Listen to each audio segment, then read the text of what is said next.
Podcasting. Podcast.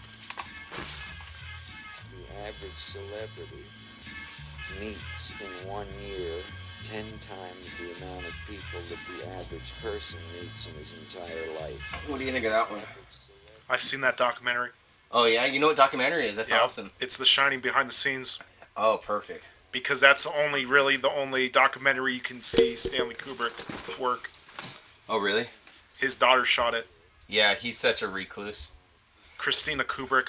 I think everybody has an uncle that's like Stanley Kubrick. Actually, she blocked me on Twitter. Who's Sofia Coppola? No, Victoria Kubrick. She's a chick? Yeah. Is she the same age as Sofia Coppola? Yeah. I'm thinking maybe they could do a movie together. Oh, that'd be good marketing. They call it double. It's like a double DVD at Walgreens. Double DVD double DVDs at Walgreens. You can get the back-to-back Steve Seagal classics, Under Siege with Above the Law. Above the Law, directed by for $9.99. For $9.99. Well, what ended up happening was, I guess, you know Shelley Duvall? From the Duvall family? No, she was in The Shining. Okay. She's batshit crazy now. Because of the movie. Because Kubrick would yell at her. Yeah. He gave her PTSD. Yeah. And she went on Dr. Phil. And no one had seen her for years and years. And she was saying how she talked to Rob Williams' ghost. And she had like a bump on her. She had a bump on her shoulder. Yeah. And she goes, she pulled it down. And popped it? No, she showed her bump. And she goes, if you try to take my moon rock from me, I'll fucking kill you. She did that on Dr. Phil? She said that to Dr. Phil. Oh, that's awesome. What did Dr. Phil say in his country okay, accent? I'm not going to take your moon rock. Don't worry about that. Dr. Phil's known to help. He specializes in celebrity problems. Well, I said to Stanley Kubrick's daughter, like, why did your father drive her crazy? And look at her now. Yeah. And then she blocked me on Twitter.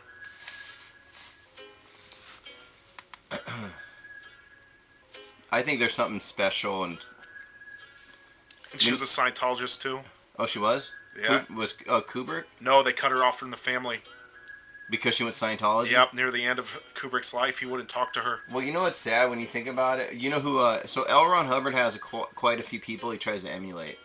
Like, Orson Welles. Alston Crowley. Yeah. Aleister Crowley. Yeah, that's true. Orson Welles. Jack Parsons. What was Jack Parsons? He invented. He was a scientist, and he worked for the Air Force or the CIA, and he invented liquid fuel for jet propulsion. Oh, awesome! And he's actually he was like Howard Hughes. Yeah, but he was a Satanist too. Oh, really? And he practiced Satanism with L. Ron Hubbard and Aleister Crowley in Pasadena. And what ended up happening was he was rich, right? And then L. Ron Hubbard ended up taking all his money and his wife. Wow. And then later on, there's like this cave in California called like the Devil's Vortex. The Devil's Grotto. Yeah, so it was by his house or something. And then he was doing experiments, and he was like 40. He wasn't even 40 yet. And it blew up, and it killed him. And they have a show on CBS called Dark Angel. Yeah. It's about his life. Do you know what? You know, if I could go back in time, guess what I would do? I would know who's trending now, you know, because of their insanity. And you'd monetize. I'd have them meet each other. I'd be like, do you know Charles Manson is still burning hot in the late 90s? It's crazy. What if he met L. Ron Hubbard and we had a talk show? Do you get what I'm saying? Think about all these people that never met each other, but would get along so well. Like, they would have so much to talk about with each other. Well, you remember what we said on the last episode? What? About Cuba Gooding Jr.? If you can't have anything nice to say, keep your hands in your pockets. Well, I thought that story was going to go full Harvey, but it lasted a whole 20 minutes, and then it died. It died in flight. It lasted a day and a half. I thought they were going to talk about that for weeks. It only trended for probably an hour. Yeah. So I was wrong. I was wrong. What was it? What was I watching? I'm wrong sometimes. Okay, we're peaking. Yeah, you're peeking. You're picking. I'm peking duck. So, I can't remember what celebrity got arrested. Oh, it was Tommy Chung. Tommy Chung from Cheech and Chong. Yeah, that was a while ago. Yeah, but anyways, I was just he was telling a story about how he went to jail and how it was fun. I guess. And everybody treated him so nice. That's how it is with Bill Cosby. Yeah, I'm sure. I guess everyone loves him in jail. I'm sure. He probably has stories. He probably only gets... He buys them all off, you know? Yeah, he probably has a gated community in the jail. Like, you have to have a passcode. He's in general population?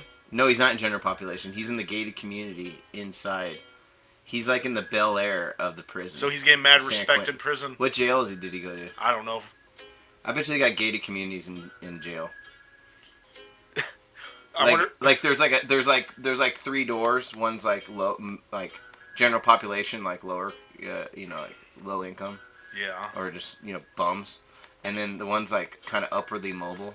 It's so like there's like a middle. You remember in Goodfellas? Yeah. When they went to prison, they showed they could cook steaks. And, yeah, they used to hide saws in the hoagies. They had chicks in prison and everything. That has to be awesome. It must be nice to go to the pen as a good fella. You ever think sometimes, like, when these certain rich people or these fancy people want to go off into like a silent retreat, that maybe they should just go to jail instead? Yes. I mean, at least there's definitely someone forcing you not to escape. Yeah. Like you have no choice. At least in the silent retreat, you're kind of like, this shit's whack. I want Baskin Robbins. I'm fucking hungry. And you can Postmate. I need pizza. Yeah. And you just you jump over the freaking fence, find some ravine, and you start Grubhubbing. Yeah, you could. And then you go right back in there and act all silent, wiping the marinara off your corner. You could be like Tim Robbins in the Shawshank Redemption. Is that what it was? I don't know. Did he go back? Dude, that'd been hilarious. The Green Mile. He breaks out of jail, orders pizza, goes right back in jail, dude, because he realized how fucking strange the world is. And it's the Noid. The Noid's in jail. Yeah. Well, that brings me to actually what's really interesting is that I kind of feel that it's worth. You know why it's good to go on vacation? Why? Because you can find out. You get to know how much traffic the rest of the world's in. Like, the rest of the world is in traffic. No matter where you go. What do you think of that? What does that mean? Well, here we They're are. sitting in traffic? Well, we're in traffic, right? Working class people are in traffic. I ride my bike. You ride your bike, but there is traffic. Yeah. So when you go to traffic to make money. Yeah. But when you go to these other cities, motherfuckers are in traffic. You're in. It's also good to be a tourist, to find out how scared you are to change your life. Like, to actually not go home. Like, every time I travel, there's always some weird part of me that wants to run away from everybody and just post up on a corner and just try to start making a little $20 here. See if you can make it work anywhere. Yeah. I've never done it. I'm probably going to die never doing it.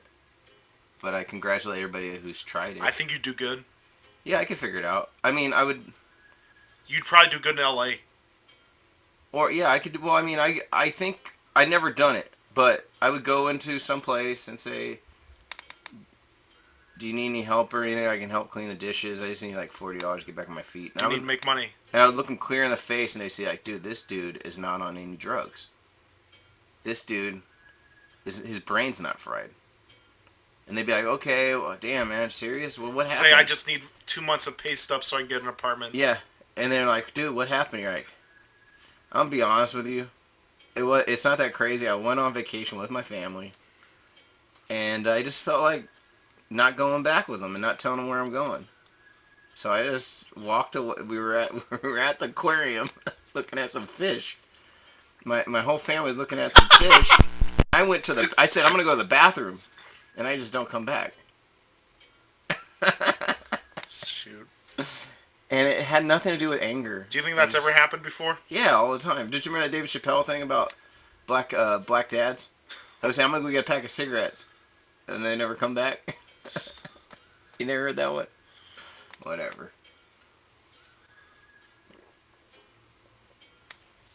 So how about Billy Ray Cyrus? That ain't Billy Ray, though, but this is Neil Diamond.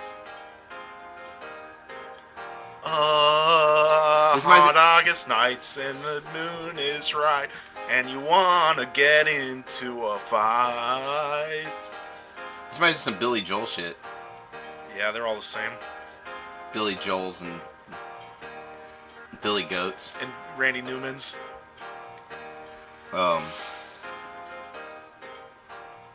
What's trending? Racist shoes. Oh yeah, so like this is my interpretation of it, and you correct me, okay? So what shoes were they again? Susan B. Anthony. And she's the one who did she was the one who put together the flag. Yeah. And so this is what happened. Well, no, let's break it. Let's try to be very objective here. All right, Eli. Very objective. We have shoes, right? A left and a right foot. We have the far left and we have the far right shoe, and we have the alternate left and the alternate right shoe, and then we have stars, right, on it. A limited number of stars. 13. 13. And it doesn't look anything like the Confederate flag. It was just the first version of... It was just when America was really racist. Yeah. And then it became organized racism. It was pre-racism. It was kind of like in the beginning of racism, it was kind of unorganized. It was kind of like grassroots racism. And then when they got a little further, they organized racism like they do minimum wage. They apartment living. They monetized racism. Yeah. To the economy. So they figured out how to make it an economic engine in certain places. Yeah.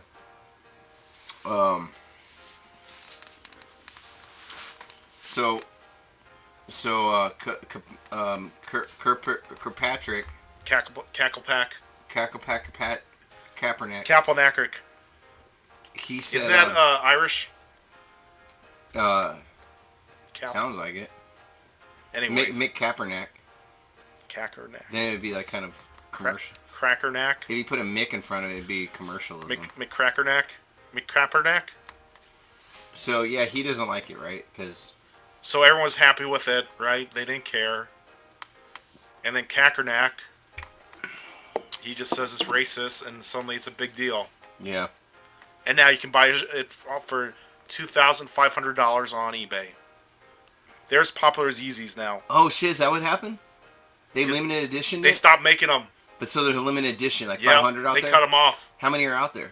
I don't know. I just found out about this. I like to wear shoes, though. So. I had to go to work, so I couldn't really look into all the deets. Yeah. I'm trying to get my Twitter account up. How's your do you got a Twitter account? I do it, but I only can focus on one or two things. Well, my goal is to build my Twitter account up. I have like 120. I have about 20 statements a day that I think are confusing and good. I feel like your messages that your stickers are your Twitters. Yeah, that's what I mean. I'm going to try to like bridge them. So I'm going to start doing art that says, check out my Twitter account. You know what the most useless thing in society now is? I know. Philosophy. Oh, really? Dude, who's doing it, though? Are you serious? Who's really doing it? There's no need for it. I believe that. That's true. You can't build a house with philosophy. Well, you're sounding like a real American pragmatist. And that you're part of the tradition. What you're doing right now is philosophy. The best philosophical statement, which is where the pragmatists came in, because they disagreed with metaphysics, which is probably what you're arguing with, the metaphysicalness of philosophy. Well, did philosophy ever cure cancer? Yeah, it will. That's a great question. See, that's what the pragmatist philosophers brought forth. That statement, what you just said. Did philosophy ever cure cancer? That's a philosophical statement. It hints at doubt. But yeah, keep going. I want to talk about... Yeah. I was thinking about this. Art. Let me switch gears a little bit. A lot of people don't respect art, right? But rich people want to be around art. Dude, I disagree with both of those. Why? Which one? People don't respect art if you say you do art. But Yeah. art has the power to change the world. But not through respect. Well... Art changes the world through disrespect. No, art... It's great when they disrespect it. You as a comic, and who love bombing, like, in the other way, Yeah. that is art. Okay, this is what art does, though, okay? Yeah. Here's the paradigm. It's a square. It shifts the paradigm this way, right? Where everyone lives in? Yeah. And then people don't even realize that it's been shifted. Because everyone's just sheep. They just accept where they're at. But if you're a good artist, you can tilt it without people realizing it, and then everyone's in a different realm. That's what happened in downtown Phoenix. You see what I'm saying? No, it's ready. That's my new vision. I had it a couple days ago. Eli. Ready? It's downtown Phoenix is right where it needs to be. It has the proper disrespect of art and false art, like Meow Wolf's coming into town. But they want to be by art. The condos. No, they don't. But I don't know. It helps their mind. I don't have any evidence to show that they do. It's like therapy. When they look out and see the art. What are the couple murals down there? Yes. There ain't enough murals. Like, those buildings are still blank. But that's just enough to make them... Well, I'll tell you what. Phoenix is pretty lucky. They're doing good. I'm gonna keep moving. But you go to these other cities, they kind of more fucked up. Huh. They kind of are more fucked up. Because of traffic? Traffic and just aimlessness. We have such a incestuous small little pod with some rich people moving around, and I'm not going to be at lame-o saying, oh, we can get some money from these rich people. Not at all. I think we might be able to throw some of these rich people in trunks of cars, blackmail them, or brainwash them, drop them back into downtown Phoenix, and next thing you know, they open up they invest in people like me. Yeah. Yeah. Actually, yeah. Yeah. Well, here's the thing about these people. From now on, I'm going to give them the benefit of the doubt because I see them walking on the streets, and they want to be parceling great, but they don't know how to. They're just looking around like this. They're like scared. Yeah, but they're not. There's no good places to eat downtown. There's no good places. There's nothing good to do. Yeah. I mean, what's left with us but Lost Leaf? Do you think space? Do you think they just want to live there to save some bucks? They're going to school. They're investing online on some .com business. Some USAs? Yeah, I mean, they're Airbnbs like crazy. Supposedly, the biggest revenue for Airbnbs right now is in Scottsdale. That's for Airbnb. The most money's being created. Why? In Who's Scottsdale. going there? Freaking those little what do you call that? The spring training. Spring trainers. And they got all these little stupid events going on in Scottsdale. But this is what I was going to say. There's people in downtown LA that are running around with a hatchet trying to kill people. There's naked people rolling around, homeless, mentally ill people rolling around on the street, fucking each other. And that's the greatest town in the world, supposedly. That's a town that's the most successful town in the world right now. It's successful. That's where commercial art gets you. And how many hours a week do you have to work to live there? Shit, too many. 80? Yeah. I mean, you gotta do something you don't like. But what I'm trying to get at is if you're just if anybody is a real good small-time artist, has a little bit of like, who can drink a couple beers at night and hold their liquor, and not become a drug addict, but still take a little bit amount of drugs. Yeah. And still drink a little bit and still have some fun with some people and start seeing who the real artists are, which are usually not the ones you think they are. Like, the real artists aren't the ones that you think they are. Who's pulling the strings? Is what you're saying. No, who will get you to think outside the box to start really doing some art. Yeah. Okay. Meaning, open up your camera. Like, for example, this is my new idea. And I don't like doing this, but this is my idea. And you could do the same idea. I was just going to go I was going to go to the bank and get a bunch of $5 bills. Because that's all I can afford for, like, little events for people. But I was going to just go down to random people on the street. You know, some of these condo people.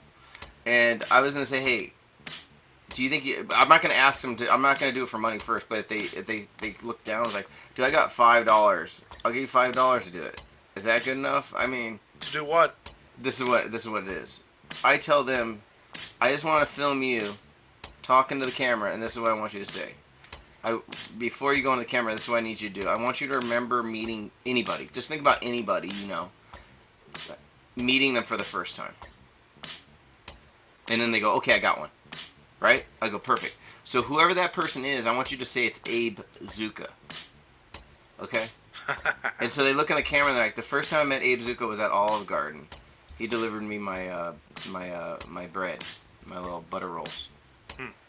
And he brought some wine and he straight spilt it. And then next thing I know, I meet him at Radio Shack.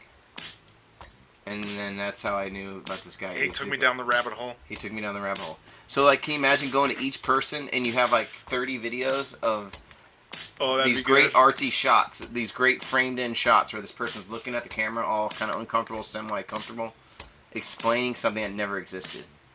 And then you will into reality. Yeah, I just throw it on there. It's entertaining. I think you're onto something. Yeah. Always, this is my new thing. And you're better at it than I am. You know more than I do. But at the ground level, Andy Warhol eating a Burger King. Oh, yeah. Okay. I love that movie. What movie is it? Just the one where he's eating hamburger? Yeah. Yeah. So think about that's ground level entertainment. Anybody's capable of filming themselves eat a hamburger. You know why? You know why I love that movie? Why? It's nostalgia for me because I love that logo, the old logo. Oh yeah. I love the old Burger King logo. I love Burger King. You like Burger King? You ever get yourself a Whataburger? Yeah. You like Whataburger? I go there more than Burger King. What do you get at Whataburger? The Swiss and. Oh, you spent some money there, huh? It's like $7. Shit. Yeah. You know what I get? It's like a premium burger. Well, you know what I get late at night? Swiss and yeah, Swiss patty melt or something. Swiss and mushroom. Ooh, nice. That has to be delicious. Is that a patty melt though? Is that a hamburger? It's a hamburger. Dude, we could actually do a foodie show. It has au jus. Au jus sauce. Do you want to do a foodie show tonight? Yeah. What's a good place? We'll go try it out. I was thinking about doing Bosa Donuts. There's a new one at the Arizona Center. Is that open right now? Yeah, I went there. We could do that. I ate the boba tea. We could do that and do we'll do this podcast, and we'll make the Bosa donut. That'll be the Patreon extra bonus content. Yeah. By the way, we're starting Patreon, so if you wanna help us out, we're trying to make this a full-time thing. Yeah. We're trying to make this a network. We're trying to make this a Sirius XM channel. It's gonna happen. This is how I've been watching these guys, Barstool Media. Barstool. They started like we started right now. But it just took a couple of years. We're looking to expedite that into a few months. But we'll do the years if we have to.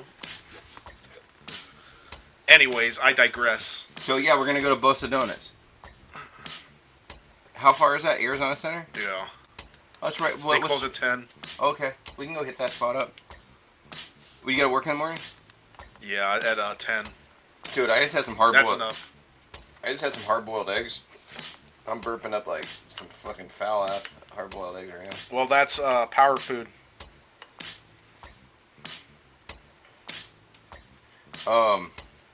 Yeah, we need to do more food shows, and we need to film ourselves being disrespected. Think about it, Eli. That's my new angle. I think that's why people like comedy. The disrespect. Like, if it wasn't for hecklers, because they want people to be like, I hate my life. And then oh God. The audience wants to look at these pathetic people on stage, and they want to say, I'm better than that guy. Ha ha ha. My life, I'm doing better than that guy. Look at that loser. Ha ha ha. You think so? For the most part, sometimes yes. I think people just want comedy because there's no music being played. And because there's no music being played, it creates a sophistication for people that aren't that sophisticated. I'm talking about the people in the audience. Well, there's this guy Dice Man. Yeah, I know. I never met him because I was always in Phoenix when he was out somewhere else. God bless you. Sorry.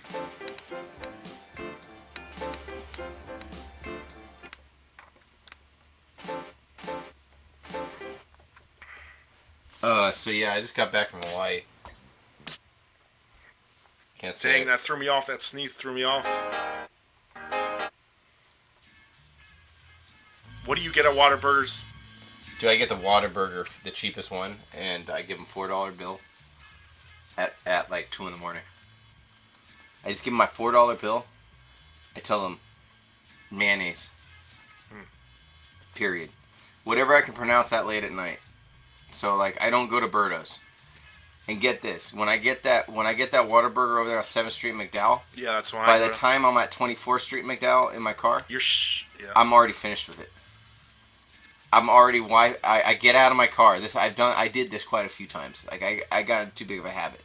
Like I'll be out at the bar, and I'll be getting tired, and everybody's kind of boring me, and then my my primitive mind, all it does is say, you want a hamburger? You need consume. It just keeps thinking about hamburgers. So everybody's talking about some shit, like politics or whatever, and it's like 1 o'clock at night, lost sleep or something, and I'm like, Whataburger. Well, mayonnaise. Do you think if someone opened a hamburger shop around there, would it do good on Grand? Yeah, it was cheap. Like Lenny's? Yeah, it just needs. Lenny's expensive, dude. Fucking Lenny. If Lenny, you out there? I used to like your shit, bro. Here's a question for you. Yeah. When should you stop eating pizza? We can start bleeding out the ass. Yeah. How'd you know? Because that's what you threw out last time, sort of. Oh, I'm reusing material? Yeah, it was like well, it wasn't the same thing, but it was like a puzzle. I said, when you start shitting blood. That's just me. I don't want to speak for anyone else. Yeah, I heard a lot of people talking shit about this podcast. But at least they're talking. You know what? This is the way I see it. A lot of people want that instant reaction. They want the instant like. I'm waiting for the like 5 years from now. So in 5 years, you're going to watch his podcast, and then you're going to hit like. Yeah. I don't want you to hit like right now. And I don't want you to even watch this right now, but I want you to watch this in 5 years, and then it'll all make sense. It's kind of like we're going to go to Bosa Donuts tonight, and guess what you're going to get? You're going to get the donuts 5 years old. Yep. You can get the 5-year-old donuts. Not the day-old donuts. You can get the donuts from 5 years later. It's like these bands, like all these bands. Like POD? Yeah, like everyone loves them in the beginning, right when they come out. Like Blink-182? They love them, and then... they got the tattoos on But you want the band like the Velvet Underground who creates the road that everyone else will travel to throughout the years. So... when you're making the road, you don't know what's in front of you. You're just digging. We're digging. But in 5 years, everyone's gonna follow us. Yeah, that's true. It's kind of like this whole idea is what is it we're all looking for, right? And this has nothing to do with Donald Trump. It's irrelevant. He's not good or bad. This isn't about Donald Trump. Donald Trump is a distraction from your own miserable life. If you hate Donald Trump, you hate yourself. Don't even think he's air. He's nothing. He's not a charge. He's not a positive or negative charge. He's ether. Okay? He's fame. He's fame. He's a hamburger. He's a Burger King hamburger that Andy Warhol eats for 10 minutes.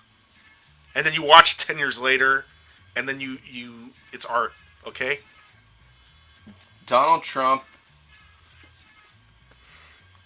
People are annoyed by Donald Trump the same way they're annoyed by L. Ron Hubbard. He created his own path. Donald Trump is a visionary, and I'm not endorsing him by saying that. He is, yeah, he's totally a vision. He willed his own existence. He willed his dreams into reality. Okay? You know what I think he is? I think he's a revisionary.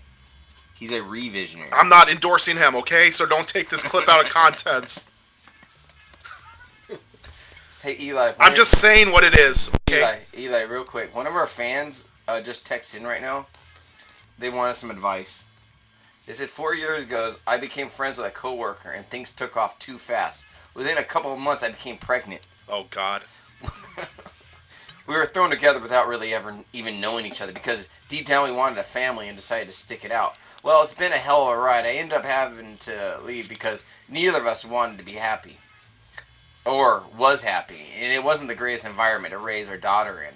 I came back a few months later, and we have been trying our best to get along and be great parents for her. But our past issues with each other constantly raise their ugly heads and cause problems that make us want to split up.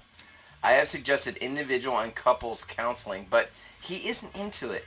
And it's always a blame game between us. I'm beyond tired of it. My head says go, but my heart says stay. Any advice would be greatly appreciated, weighing the pros and cons. So, I don't know, man. Okay. Here's the thing that you have to remember that you're not thinking about. Yeah.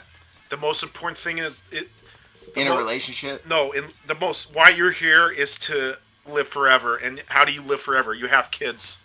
So you already beat the system by having kids, okay? So you had kids.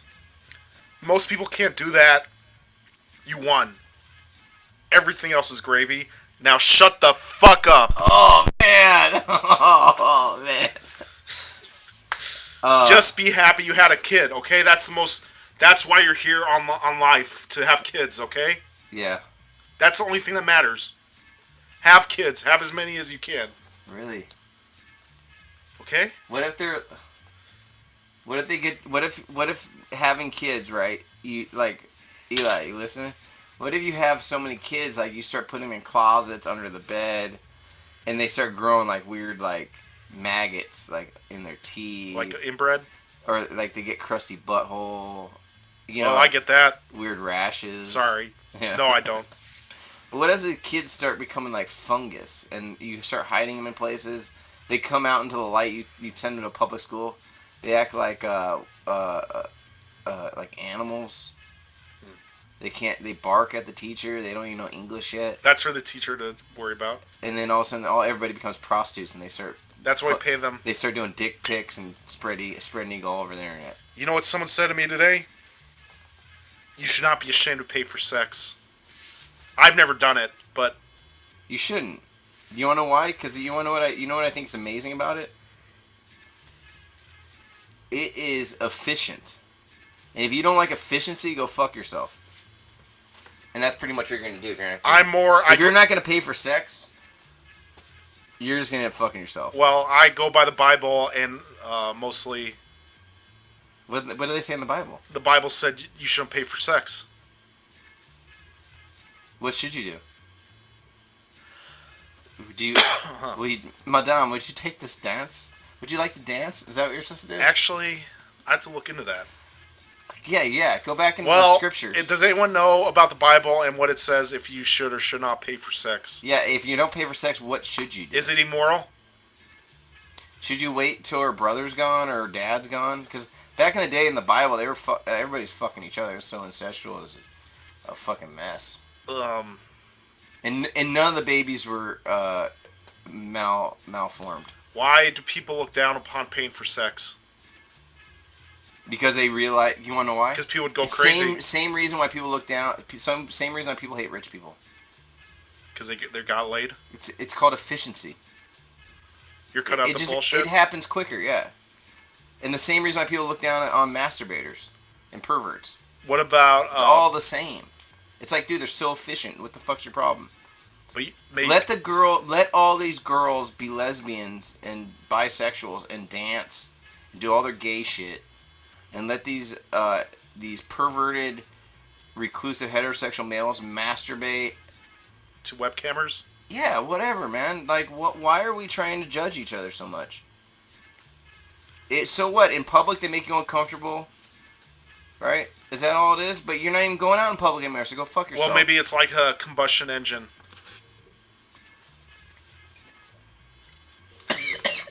It's like, if you stay inside yourself... You combust like a ejaculatory? Yeah. No, ejaculatory engine? I forgot what I was getting at. Anyways. It's called an ejaculatory engine. If you have a venereal disease, you could be ejaculating blood. Ejaculate? Ejaculating blood like a volcano. Did you ever see that movie, Antichrist? No. Where the chick smashes his erection on film and it spits blood out? She smashes it with like a wrench. I didn't know that. Or something crazy. Huh. I haven't seen that movie in a while, but thank God I don't remember it. And Van Trent? Yeah. Lars Van Trent? Lawrence of Arabia Van Trent. Lars Van Trent? Yeah. Tramp. I saw some of his movies and then... I had a buddy who was dating this girl. No joke. And his girlfriend invited him to go see Nymphomaniac at the theaters with her mother. It was him, his girlfriend, and his mother. That's weird. And they're Argentinian. Well, I saw... they're Argentinian, so they thought it was like, alright. They're like, yeah, what? That was cool. Well, I mean, they're Argentinian, so it's kind of like they're comfortable with their sex. Yeah, they're into art and shit. He was so uncomfortable. He's a respected artist.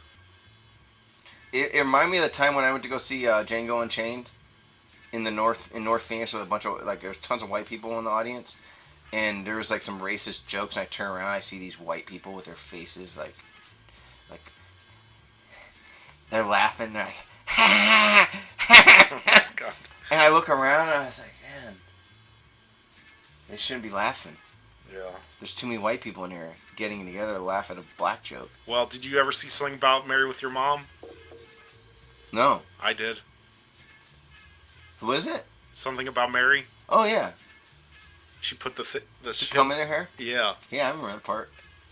That's a good movie. Ugh. I don't know if my son's ready for that one.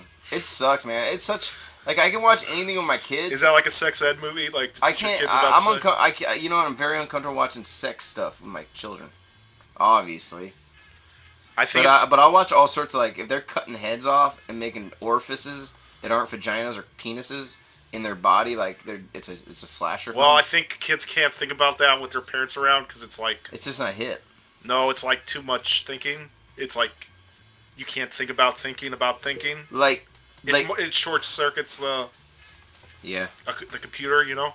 Do you know about that new movie that's coming out with Seth Rogen and that little shit they did with all the... It's like a boy movie. It's all perverted. Nah. You know, it's like Superbad, but it's all perverted. It's called Boys. I haven't heard of that. No shit. The trailer's fucking insane, dude. It's like a kid's fucking around with his mom's dildo and shit. It's like, what's this? He smells it, dude. It's like, it's my mom's pussy. You're like, what the fuck is this fucking movie? Oh my god. You know what I'm saying? This is where America's going. But this is where Seth Rogen's going to stay relevant. Well, that's Freud. It's Freud. He's tapping into Freud there. The id. It's just pure id.